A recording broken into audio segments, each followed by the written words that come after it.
Assalamualaikum warahmatullahi wabarakatuh. Selamat datang di channel YouTube Mbak Titin Tetangga Kamu. Apa kabar teman-teman? Semoga selalu sehat ya, dikasih hidup yang berkah barokah, dimudahkan urusannya dan semangat. Alhamdulillah, di video kali ini aku mau ngajak teman-teman mengunjungi pasar yang ada di desa aku. Dan nama pasarnya Pasar Sidodadi Jalur 17 Jembatan 4. Pasar ini bukanya hanya di hari Jumat dan saya biasanya menyebutnya Pasar Kalangan. Dan pasar ini bukanya jam 6 pagi sampai jam 12 siang. Pasarnya tepat di belakang polsek ya. Dan ini lanjut saya sudah di rumah, karena tadinya aku pengen nge-record pasar, tapi berhubung pasar lagi rame banget, saya khawatir HP saya dicomot orang. Jadi lain waktu ya kalau kondisi pasar sepi, karena Pasar Kalangan hanya bukanya sampai jam 12 siang. Jadi kalau kita datang jam 8 sampai jam 9 pagi lagi rame-ramenya ya teman. Jadi mending temenin aku, karena aku lagi pengen bikin cilok bumbu kacang. Setelah kentang dikupas dan dicuci bersih, kentangnya kita kukus terlebih dahulu. Dan untuk kacangnya opsional ya, bisa digoreng atau disangrai kayak aku ini. Di sini aku menggunakan kacang seberat 300 gram. Sampai video ini teman-teman dari mana aja? Kenalan yuk, boleh dong tulis di kolom komentar. Jika kentangnya sudah lunak, matikan kompor dan siap diangkat. Kenapa sih Mbak kok kacangnya disangrai? Ya tentunya bisa mengurangi kadar minyak, karena kacang yang kita masak mengeluarkan minyaknya sendiri. Dan setelah diangkat, kacang wajib diangin-anginkan, didinginkan terlebih dahulu baru bisa kita gunakan. Di sini aku menghaluskan kentangnya menggunakan ulekan. Aku ada cerita seru nih tentang cilok bumbu kacang ini. 10 tahun lalu dimana aku baru aja tinggal di jalur 17 Jembatan 4, ekonomi aku itu susah.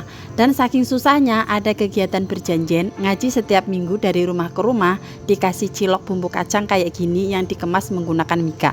Dan anak aku itu suka jajanan kayak gini. Setelah kacang dihaluskan, aku juga menyiapkan 1 on cabai merah, 1 on cabai rawit dan bawang putih untuk dihaluskan menggunakan sedikit minyak. Karena anak di rumah suka dengan cilok kayak gini, punya cara 1000 akal lah gimana caranya supaya makan cilok di berjanjian tapi bisa juga bawa pulang untuk oleh-oleh anak di rumah. Pertama-tama kita tumis bumbu yang sudah kita haluskan. Tumis sampai pecah minyak agar bumbunya tanek. Di sini aku juga masukkan saus sebanyak 400 gram. Dan biasanya kalau di tempat perjanjian itu, kalau ibu-ibu sudah pada bubar yang mau bantuin beres-beres, dikasih tambahan jajan lagi untuk dibawa pulang. Yang jadi masalah, aku itu warga pendatang baru. Dengan keberanianku seperti itu agak aneh dilihat orang. Tadi aku sudah memasukkan kacang yang sudah dihaluskan serta kentang yang sudah dihaluskan. Dengan polosnya aku nggak tahu, ternyata kakak ipar aku malu dengan apa yang aku lakukan. Kata beliau malu-maluin kayak lagi kurang makan. Di sini aku menambahkan kecap manis sebanyak 100 gram. Saat itu sampai aku ditungguin pulang dan beliau menunggu di seberang jalan. Dan di saat aku pulang belum sampai rumah masih di jalan, benar-benar diomelin. Kalau yang berjanjian keluarga sendiri nggak apa-apa dibantuin. Kalau orang lain ya nggak usah, malu-maluin kayak lagi nyari makan. Saat itu aku diem aja, tapi di dalam hati, ya emang iya aku lagi usaha biar ditambahin bawa makanan ke rumah. Oh ya, tadi aku menambahkan 1 sendok makan gula pasir serta 1 sendok makan garam. Dan aku menambahkan air sedikit demi sedikit serta gula merah 100 gram dan 3 lembar daun jeruk, dan air yang aku gunakan di takaran 1500 ml. Dan alhamdulillah aku itu nggak pusing dengan omongan orang. Kalau emang bener ya kenapa harus marah, dan kalau yang diomongin salah kita nggak lakuin, kenapa juga harus marah. Dirasa bumbunya sudah pas, bisa kita angkat dan sisihkan karena masih ada proses pembuatan cilok. Di sini aku menyiapkan 2400 ml air serta 7 buah bawang putih. Karena bawangnya hanya sedikit, jadi cukup ya kalau kita haluskan menggunakan ulekan kayak gini. Sampai video ini, terima kasih ya bagi yang sudah subscribe. Dan bagi yang belum subscribe, silahkan di subscribe terlebih dahulu. Caranya gimana sih Mbak? Di bawah video ini ada tulisan subscribe, silahkan diklik ya. Dan aku juga menambahkan tepung terigu sebanyak 1 kilo.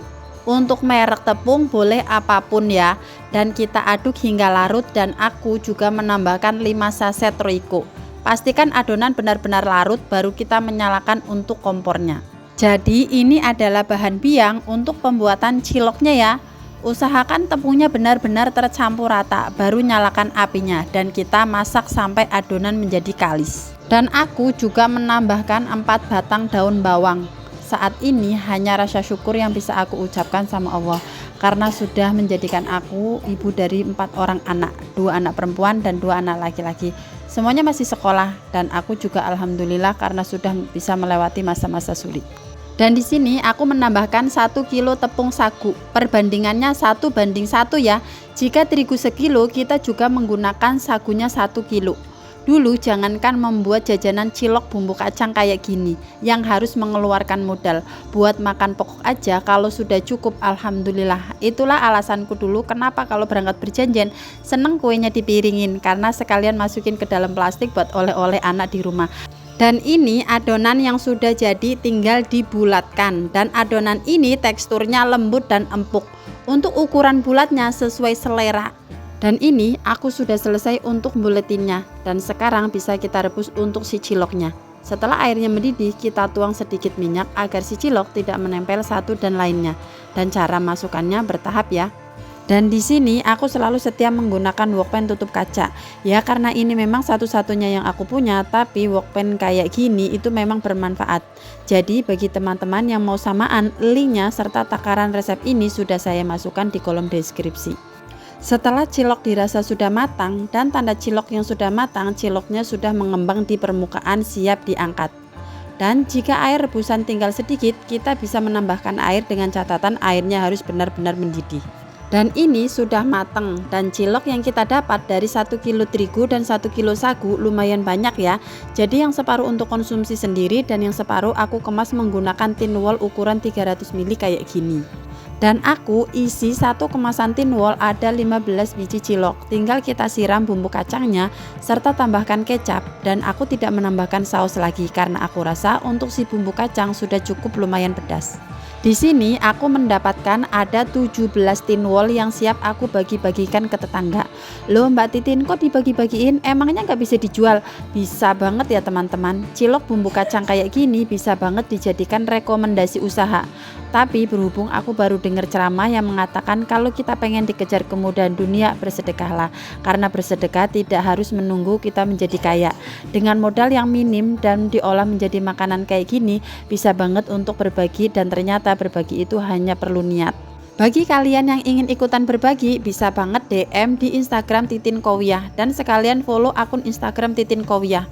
Donasi yang terkumpul akan saya jadikan makanan yang bisa saya bagi-bagikan ke banyak tetangga, dan bisa juga request untuk anak yatim, nanti saya carikan. Terima kasih sudah menonton video ini ya. Assalamualaikum.